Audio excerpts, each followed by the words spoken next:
रहे हैं कि क्वांटिटी भी बढ़े, क्वालिटी भी बढ़े। टंगमर्ग में हिंदुस्तानी फौज की 163 फील्ड रेजिमेंट ने कश्मीर के आर्मी गुडविल स्कूलों और सरकारी स्कूलों के तलबा के लिए क्विज और दिगर मुकाबलों का एहतमाम किया। काफी तादाद में बच्चों ने हिस्सा लेकर अपनी सलाहियतों का लोहा मनवाया और पोजीशन हासिल करने वाले बच्चों को एजाजात से भी नवाजा गया। इस मौके पर आर्मी गुडविल स्कूलों के सेक्रेटरी मेजर मल्लिकार्जुन मलिक ने कहा कि फौज की यही कोशिश है कि बच्चों को कैरियर बनाने के लिए एक सही प्लेटफॉर्म दस्तयाब किया जाए।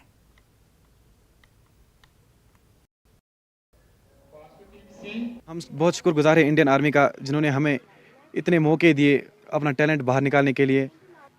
एजे जर ने ऐसे इवेंट्स किए, एथलेटिक मीट है, quiz competition in Tangmarg town hall में, बहुत सारे इवेंट्स किए। हम बहुत शुक्रगुजार हैं इनका। ऑडियंस थी टंगमर्ग रीजन की, वो भी आए, उन्होंने भी अच्छे से एंजॉय किया। They were very excited and it was all due to Indian Army. और उसके बाद जो सर था today AJ Jaran organised and quiz competition at town hall Tangmarg in which all the schools from the valley participated and fortunately AJ Jaran got the first position. के अंदर बहुत अच्छा response मिला, जो कि सिविल पॉपुलेशन उसके अंदर तकरीबन 2000 अंदर टंगमर्ग रीजन का उसके अंदर था। उन लोग quiz competition for Tangmarg zone हमने ऑर्गेनाइज किया। इसके अंदर हम सारे स्कूल्स को रिक्वेस्ट भेजा है पार्टिसिपेट करने के लिए। उन लोग अच्छा सा प्रिपरेशन किया, बच्चों को प्रिपरेशन करके उधर क्विज कंपटीशन के लिए भेजा है।